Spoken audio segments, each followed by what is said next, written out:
നമസ്കാരം. കൃഷ്ണാരി മിത്രത്തിലേക്ക് എല്ലാവർക്കും സ്വാഗതം. സവിതയാണ് കേട്ടോ. ശ്രീകൃഷ്ണ ഗോവിന്ദ ഹരേ മുരാരേ ഹേ നാഥ നാരായണ വാസുദേവ. ശ്രീകൃഷ്ണ ഗോവിന്ദ ഹരേ മുരാരേ ഹേ നാഥ നാരായണ വാസുദേവ. ശ്രീ ഗുരുവായൂരപ്പ ശരണം ഹരേ. ഇന്നത്തെ സത്സംഗത്തിലേക്ക് എല്ലാവർക്കും സ്വാഗതം. ഇന്ന് വൈശാഖ മാസത്തിലെ ഏറ്റവും പ്രധാനപ്പെട്ട ദിവസങ്ങളിൽ ഒന്നാണ്.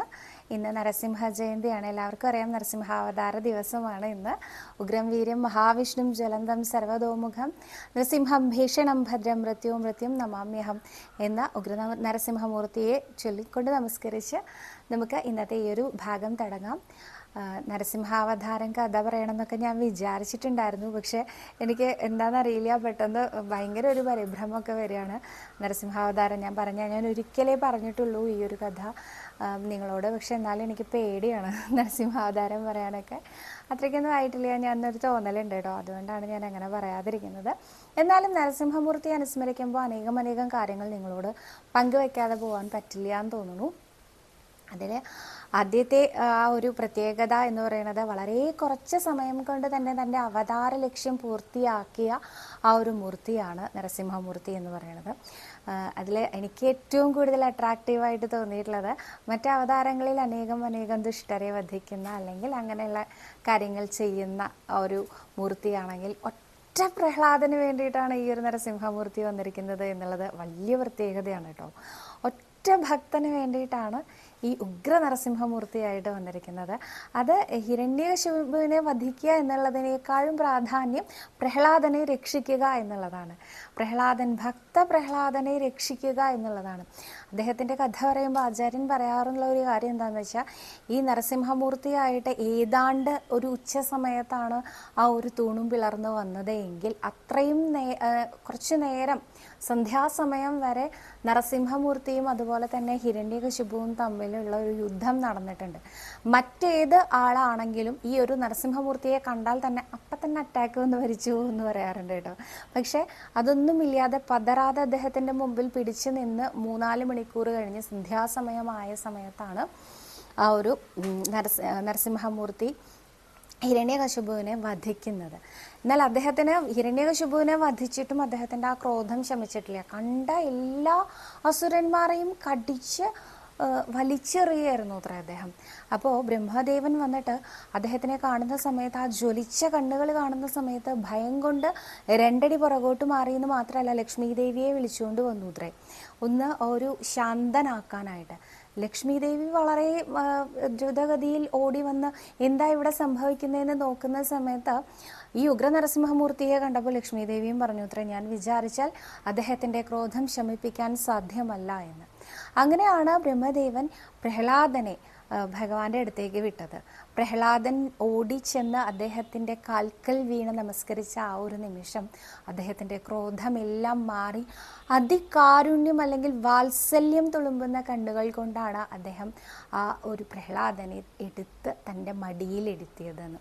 ആ മടിയിലിരുത്തുന്ന സമയം അദ്ദേഹം ചിന്തിച്ചത്, ഇവൻ്റെ അച്ഛനെ ഞാൻ വധിച്ചു കഴിഞ്ഞു, ഇനി ഇവൻ അച്ഛനില്ല, ഇവൻ്റെ അച്ഛൻ്റെ വാത്സല്യം നൽകാൻ ബാധ്യസ്ഥനാണ് എന്ന് വിചാരിച്ചുകൊണ്ടാണത്രേ ആ ഒരു നരസിംഹമൂർത്തി പ്രഹ്ലാദനെ എടുത്ത് തൻ്റെ മടിയിൽ വെച്ച് ലാളിച്ചത്. ആ ഒരു സമയത്ത് അത്ര നേരം ഉഗ്ര നരസിംഹമായിട്ട് അല്ലെങ്കിൽ അതീവ ക്രോധവാനായി കണ്ട അദ്ദേഹത്തിൻ്റെ ആ കണ്ണുകളിൽ ആ നിമിഷം, ഏത് നിമിഷമാണോ പ്രഹ്ലാദനെ കണ്ടത്, ആ നിമിഷം പ്രഹ്ലാദൻ്റെ കണ്ണിൽ നോക്കുന്ന നരസിംഹമൂർത്തി കാരുണ്യവാനായിട്ടാണ്, കാരുണ്യ പാൽക്കടലായിട്ടാണ് കാണാൻ സാധിക്കുക എന്ന് പറയാറുണ്ട് കേട്ടോ. എന്നിട്ട് അദ്ദേഹം എടുത്ത് മടിയിൽ വെച്ച് പ്രഹ്ലാദനോട് ചോദിച്ച ഒരു ചോദ്യമുണ്ട് കേട്ടോ.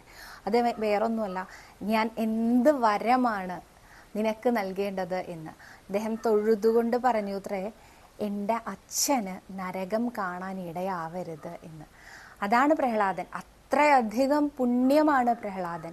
തന്നെ ഏതെങ്കിലും തരത്തിൽ നിന്നല്ല കേട്ടോ, പ്രഹ്ലാദനെ എങ്ങനെയൊക്കെയാണ് ഹിരണ്യകശിപു വധിക്കാൻ ശ്രമിച്ചിട്ടുള്ളത് എന്നുള്ള കഥകളൊക്കെ എല്ലാവർക്കും അറിയാവുന്നതാണ് അല്ലേ.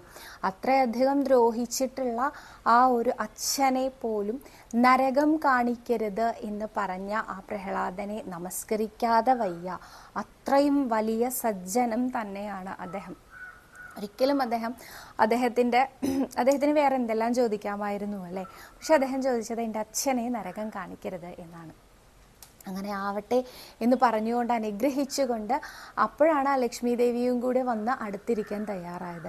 ലക്ഷ്മി നരസിംഹമായിട്ട് പ്രഹ്ലാദനെ മടിയിൽ വെച്ചിരിക്കുന്ന ആ നരസിംഹമൂർത്തിയുടെ കാൽക്കൽ വീണ് നമസ്കരിക്കാതെ ഇന്നത്തെ ഈ ഒരു സെക്ഷൻ നമുക്ക് തുടങ്ങാൻ സാധിക്കില്ല. വീണ്ടും നരസിംഹമൂർത്തിക്ക് ഒന്നുകൂടി നമസ്കാരം പറഞ്ഞുകൊണ്ടാണ് ഞാൻ ഈ സെക്ഷൻ തുടങ്ങുന്നത് കേട്ടോ.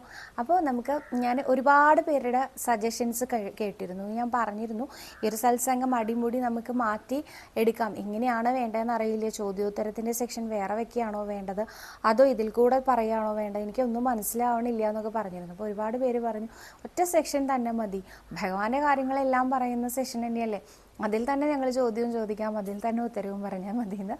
അങ്ങനെ അല്ലാത്ത അഭിപ്രായങ്ങൾ പറഞ്ഞവരും ഉണ്ട്. പക്ഷെ പറഞ്ഞ അഭിപ്രായങ്ങളിൽ ഞാൻ എടുക്കാൻ ഉദ്ദേശിക്കുന്നത് ഇതാ, വേറൊന്നുമല്ല കേട്ടോ. 2ഉം 3ഉം സെഷനാണെങ്കിൽ അത്രയും സമയം നമുക്ക് ഉണ്ടാവുമെന്ന് അറിയില്ല. ഞാൻ പറയാറുണ്ടല്ലോ 3 കുട്ടികളുടെ അമ്മയാണ്, അപ്പോൾ അതിൻ്റേതായ തിരക്കുകളുണ്ട്. പിന്നെ അദ്ദേഹത്തിനാണെങ്കിലും മറ്റ് തിരക്കുകളുടെ ഇടയിലാണ് ഷൂട്ടിങ്ങൊക്കെ ചെയ്യുന്നത്. അപ്പോൾ അതുകൊണ്ട് തന്നെ ഒറ്റ സെക്ഷനിൽ നമുക്കെല്ലാം തീർക്കാം എന്നാണ് ഞാൻ വിചാരിക്കുന്നത്. അപ്പോൾ ചോദ്യോത്തരങ്ങളുണ്ട്. ഇന്നത്തെ സെഷൻ്റെ ഇടയിലുള്ള ചോദ്യങ്ങളും ഉത്തരങ്ങളും ഒക്കെ എടുക്കണം. അതിനു മുമ്പായിട്ട് നമുക്ക് ഇന്നത്തെ നമ്മുടെ ഉണ്ണികൃഷ്ണനെ കാണണമല്ലോ. ഉഗ്രനരസിംഹമൂർത്തിയെ നമ്മൾ നമസ്കരിച്ചിട്ടുണ്ട്. നമുക്കിനി അവിടെ നിന്ന് പതുക്കെ പോവാം. എന്തായാലും എത്ര മറ്റേത് ഈശ്വരനെ നമസ്കരിച്ചാലും നമുക്ക് സന്തോഷമാണ് മനസ്സിൽ. എന്നാലും നമുക്ക് നമ്മുടെ ഉണ്ണികൃഷ്ണനെ കാണാതിരിക്കാൻ പറ്റില്ലല്ലോ. അപ്പോൾ ഇന്നും നമുക്ക് പോവാം വൃന്ദാവനത്തിലേക്ക്. ഇന്നത്തെ വൃന്ദാവനത്തിൽ എങ്ങനെയാണ് ഭഗവാൻ നിൽക്കുന്നത് എന്നുള്ളത് നമുക്ക് നോക്കാം കേട്ടോ. ഇന്ന് നമ്മുടെ ഉണ്ണികൃഷ്ണൻ കളിക്കുകയാണ് കേട്ടോ. രാവിലത്തെ ഒന്നും കഴിഞ്ഞിട്ടില്ല കേട്ടോ ഉണ്ണികൃഷ്ണൻ്റെ. ഈ കളിയല്ലാതെ കുളിച്ചിട്ടില്ല, ഒന്നും ചെയ്തിട്ടില്ല, പ്രഭാതകർമ്മങ്ങളൊന്നും തന്നെ ചെയ്തിട്ടില്ല. 10-10:30 മണിയായിട്ടും ഭഗവാൻ ഇരുന്ന് കളിക്കുകയാണ്. മറ്റൊരു ഗോപാലൻ്റെ കൂടെയാണ് കളി. ഇവർ രണ്ടുപേരും കളിച്ചിട്ട് ജയിക്കുന്ന ആള് തോൽക്കുന്ന ആൾക്ക് എന്താ പറയുക, തോൽക്കുന്ന ആള് ജയിക്കുന്ന ആൾക്ക് കടപ്പെട്ടിരിക്കുന്നു എന്നുള്ളതാണ്. 1 കടം 2 കടം ഇങ്ങനെയാണ് അവരുടെ കളി പോകുന്നത്. അപ്പം ഇങ്ങനെ ഓരോ ദിവസവും ഓരോ തവണയും കളിച്ചിട്ട് കൃഷ്ണൻ തോറ്റുകൊണ്ടിരിക്കുകയാണ്. കൃഷ്ണൻ തോൽക്കുമ്പോൾ കൃഷ്ണൻ കടക്കാരനായി. ആരുടെ? ഗോപാലൻ്റെ, അവനവൻ്റെ ഫ്രണ്ടിൻ്റെ ആ ഒരു കടക്കാരനായി കേട്ടോ. അങ്ങനെ കടം വന്നുകൊണ്ടിരിക്കുന്ന സമയത്ത് യശോദമ്മ വിളിച്ചു, ഉണ്ണി കൃഷ്ണ ഓടി വരൂ, എത്ര നേരമായി അമ്മ വിളിക്കണു, ഉണ്ണിക്ക് കുളിക്കണ്ടേ, ഭക്ഷണം കഴിക്കണ്ടേ, വിശക്കുന്നില്ലേ എന്നൊക്കെ ചോദിക്കുന്ന സമയത്ത് ഇല്ല എന്ന് പറഞ്ഞുകൊണ്ട് ഇങ്ങനെ ഇരുന്ന് കളിച്ചുകൊണ്ടിരിക്കാം. ആ സമയത്ത് ഗോപാലൻ പറഞ്ഞു ഇത്രേ, ഉണ്ണി കൃഷ്ണ പോയി കുളിച്ചോളൂ, കഴിച്ചോളൂ, അമ്മ വിളിക്കുകയല്ലേ, അപ്പോൾ നമുക്ക് നാളെ കളിക്കാമെന്ന് പറഞ്ഞപ്പോൾ വേണ്ട, എന്നിട്ട് വേണ്ടേ നിനക്ക് എല്ലാവരോടും പറയാൻ ഈ കൃഷ്ണൻ നിന്റെ കടക്കാരനാണെന്ന്? അത് പറ്റില്ല, ഈ കടം വീട്ടിയിട്ടേ ഞാൻ ഇന്ന് കുളിക്കുന്നുള്ളൂ, എന്നിട്ടേ കൃഷ്ണൻ ഇന്ന് ഭക്ഷണം കഴിക്കുന്നുള്ളൂ എന്ന്. വീണ്ടും യശോദമ്മ ചോദിച്ചു, എന്താ ഉണ്ണി വരാത്തത്? അനേകം തവണ വന്ന് ചോദിച്ചപ്പോൾ അമ്മ പറഞ്ഞു ഇത്രേ, എന്താ ഉണ്ണി ഇങ്ങോട്ട് വരാത്തത്? ഇന്ന് ഉണ്ണിയുടെ പിറന്നാളല്ലേ, എന്നിട്ടെന്താ ഉണ്ണി ഊണ് കഴിക്കാൻ വരാത്തത്, അല്ലെങ്കിൽ ഭക്ഷണം കഴിക്കാൻ വരാത്തത് എന്ന് ചോദിച്ചു. ഇത് കേട്ടപ്പോഴാണ് ഉണ്ണികൃഷ്ണനെ ആലോചിച്ചത്, ഇന്നെൻ്റെ പിറന്നാളാണോ അമ്മേ? അതെ, ഇന്ന് ഉണ്ണിയുടെ പിറന്നാളാണ്, ഓടി വരൂ ഭക്ഷണം കഴിക്കണ്ടേ എന്ന് ചോദിച്ച സമയത്ത് ആ ഗോപാലനോട് ഭഗവാൻ പറഞ്ഞു ഇത്രേ, ഇന്നേ എൻ്റെ പിറന്നാളാണ്, ഈ പിറന്നാളിൻ്റെ ദിവസം കടം വാങ്ങലും കൊടുക്കലും ഒന്നുമില്ല. അപ്പം ഇന്ന് ഞാൻ ഈ കളിച്ചതും ഈ ഒരു കടക്കാരനായതൊക്കെ നീ മറന്നേക്ക്, നാളെ നമുക്ക് വേറെ കളി തുടങ്ങാം. ഇനി നീ ആരോടും പോയി പറയണ്ട കേട്ടോ ഉണ്ണികൃഷ്ണൻ നിൻ്റെ കടക്കാരനാണെന്ന്, ഞാൻ കടക്കാരനല്ല എന്ന് പറഞ്ഞു അത്രേ. അപ്പോൾ ആ ഗോപാലൻ അത് ശരിവെക്കുകയും ചെയ്തു.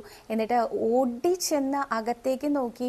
അകത്ത് നോക്കുമ്പോൾ പ്രത്യേകിച്ച് അലങ്കാരങ്ങളൊന്നുമില്ല, പ്രത്യേകിച്ച് സദ്യവട്ടങ്ങളൊന്നുമില്ല. സാധാരണ അമ്മ അനേകം കറികളൊക്കെ വെച്ചിട്ടാണ് ഉണ്ണികൃഷ്ണന് ചോറ് കൊടുക്കാറുള്ളത്.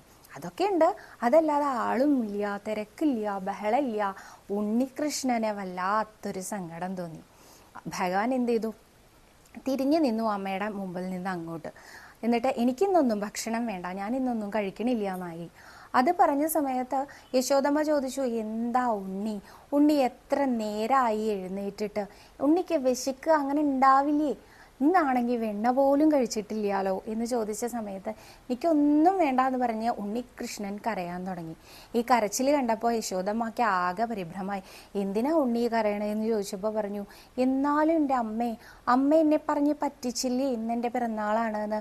ഇന്നെൻ്റെ പിറന്നാളല്ല, അല്ല ഉണ്ണിയുടെ പിറന്നാൾ, എൻ്റെ പിറന്നാളാണെങ്കിൽ ഇവിടെ ഇങ്ങനെ കണ്ടാൽ പോരാ, അലങ്കാരങ്ങൾ നിറയെ വേണം, സദ്യവട്ടങ്ങൾ ഒരുക്കിയിട്ടുണ്ടാവണം, അനേകം അമ്മമാരെ ഓടി ഓടി വരണം, അതുപോലെ തന്നെ അനേകം ഗോപാലന്മാരെ, ഗോപികമാരെ, കുട്ടികളെ എല്ലാവരെ കൊണ്ടും ഇവിടെ നിറയാറുണ്ട്. ഇന്നിവിടെ ആരെയും കാണാനില്ലല്ലോ.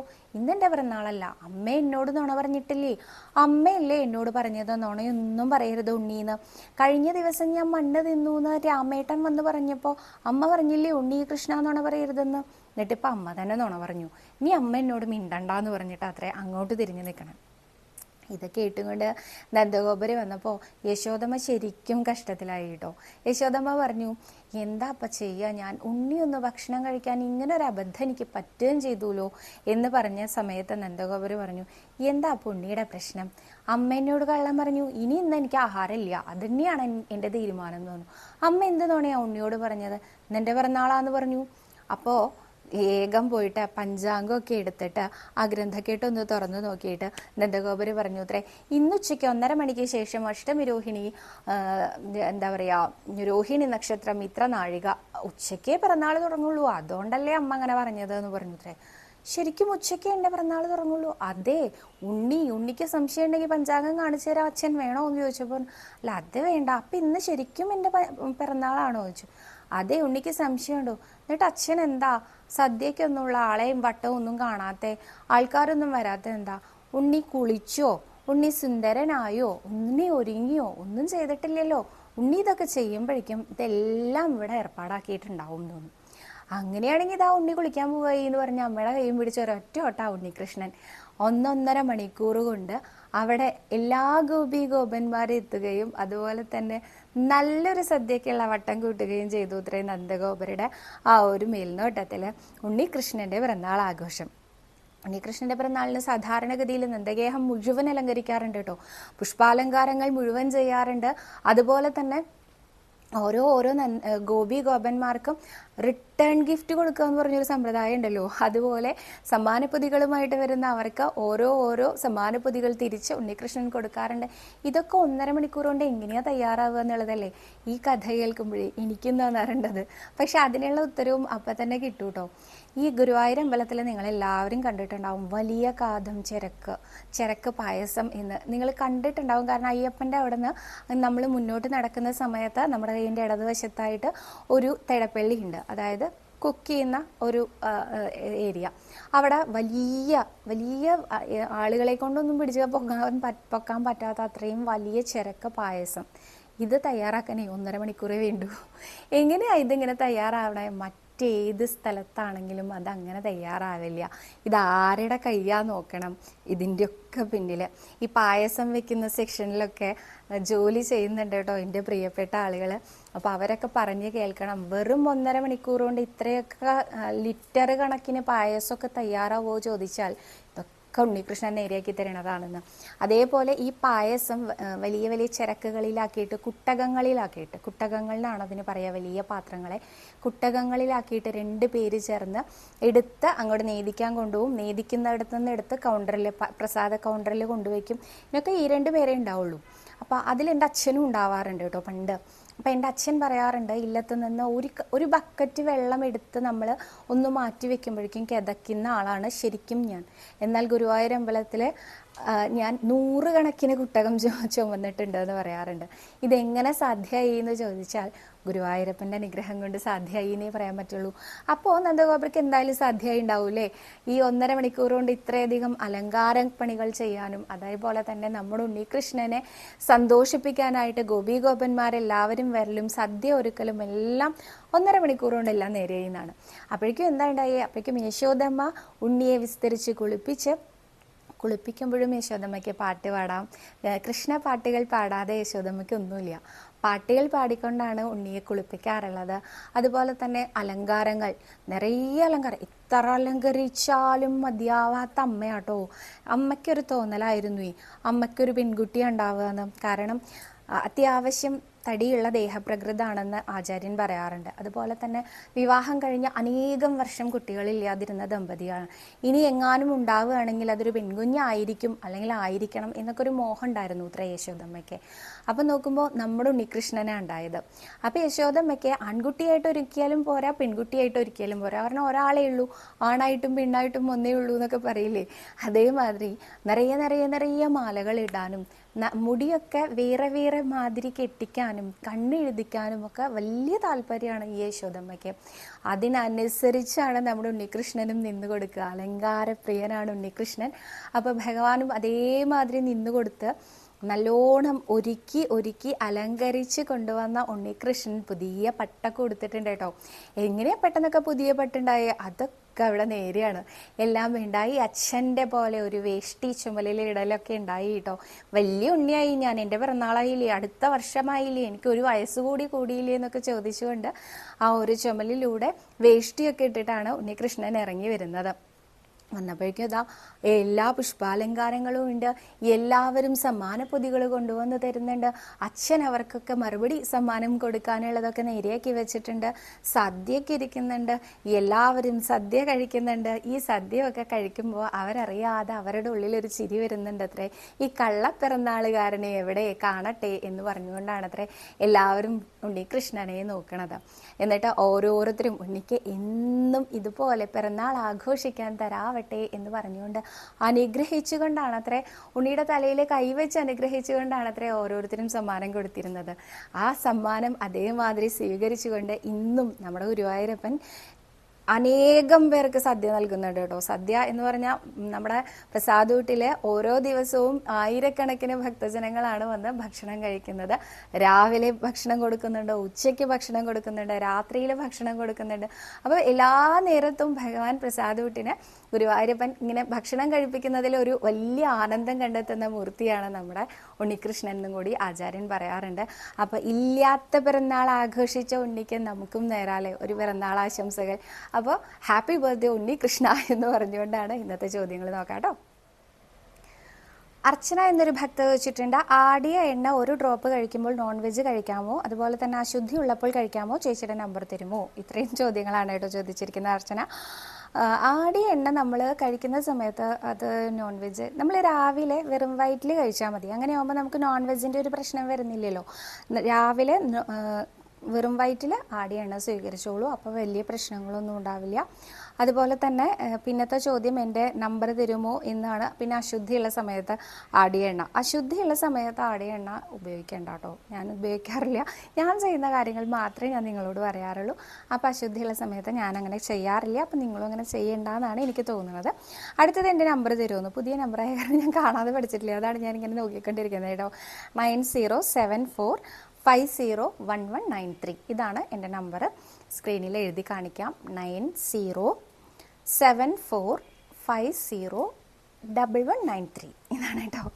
9074501193 ഈ നമ്പറിലേക്ക്. ഇനി ഒരുപാട് പേര് എന്താ പറയുക, നമ്മളുടെ ആ ഒരു താഴെ വാട്സപ്പിൻ്റെ ലിങ്ക് കൊടുത്തിട്ടുണ്ട്. അപ്പോൾ ലിങ്ക് വഴി കയറാൻ പറ്റുന്നില്ല എന്ന് പറയുന്ന ആൾക്കാർ ഈ നമ്പറിൽ ഒരു മെസ്സേജ് ഇട്ടാൽ മതി കേട്ടോ. അപ്പോൾ ഞാൻ ലിങ്ക് അയച്ചു തരാം. അപ്പോൾ നമുക്ക് വാട്സപ്പ് ഗ്രൂപ്പിലും കയറാം. ഇനി ഒരുപാട് പ്രതീക്ഷകൾ വെച്ച് വാട്സപ്പ് ഗ്രൂപ്പിലേക്ക് വരരുത്. ഞാനൊന്നും ചെയ്തിട്ടില്ല കേട്ടോ, വാട്സപ്പ് ഗ്രൂപ്പ് ഉണ്ടാക്കിയെന്ന് മാത്രമേ ഉള്ളൂ.